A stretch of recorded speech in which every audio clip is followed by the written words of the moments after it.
രാജ്യത്ത് വധശിക്ഷയ്ക്ക് വിധിക്കപ്പെട്ട് ജയിലുകളിൽ കഴിയുന്നവരിൽ ഭൂരിഭാഗം പേരും സാമ്പത്തികമായും ജാതീയമായും പിന്നാക്കാവസ്ഥയിൽ നിന്നുള്ളവരാണെന്ന് നാഷണൽ ലോ യൂണിവേഴ്സിറ്റിയുടെ പഠന റിപ്പോർട്ട്.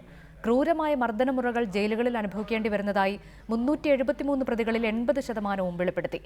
കേരളത്തിൽ വധശിക്ഷയ്ക്ക് വിധിക്കപ്പെട്ട് ജയിലിൽ കഴിയുന്ന 15 പേരിൽ 14 പേരും സാമ്പത്തികമായി പിന്നാക്ക വിഭാഗത്തിൽ നിന്നുള്ളവരാണ്. ക്രിമിനൽ നീതി സംവിധാനത്തിൽ വലിയ മാറ്റങ്ങൾ ഉണ്ടാക്കാൻ റിപ്പോർട്ട് സഹായിക്കുമെന്ന് സുപ്രീംകോടതി ജഡ്ജി മദൻ ബി ലോക്കൂർ പറഞ്ഞു. രാജ്യത്ത് വധശിക്ഷയ്ക്ക് വിധിക്കപ്പെട്ടവരുടെ സാമൂഹ്യ സാമ്പത്തിക പശ്ചാത്തലവും ജയിലുകളിലെ സാഹചര്യവും കണ്ടെത്തുന്ന ആദ്യ പഠന റിപ്പോർട്ടാണ് പുറത്തു വന്നിരിക്കുന്നത്.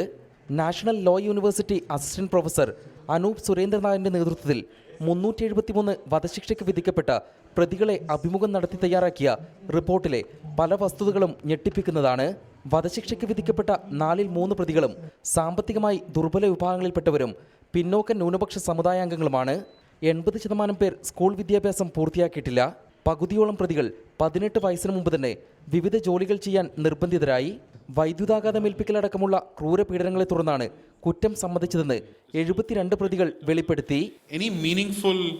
Judicial philosophy on these things, on punishment, sentencing, what reformation could mean. And I think there's a difficulty in sort of grappling as to how would we go about this entire thing. ആദിവാസി ദളിത് വിഭാഗങ്ങളിൽപ്പെട്ട പ്രതികൾ 90 പേർ, ന്യൂനപക്ഷ സമുദായാംഗങ്ങൾ 76 പേർ.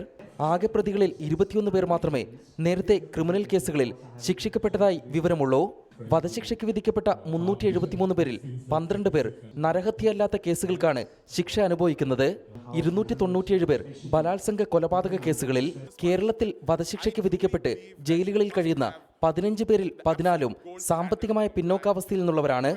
എന്നാൽ ഇരകളുടെ സാഹചര്യം കൂടി പഠിച്ചാലേ report സമഗ്രമാകൂവെന്ന് മുതിർന്ന നിയമജ്ഞൻ ഫാലിയസ് നരിമാൻ ഉൾപ്പെടെയുള്ളവർ അഭിപ്രായപ്പെട്ടു. റിപ്പോർട്ടർ, ദില്ലി.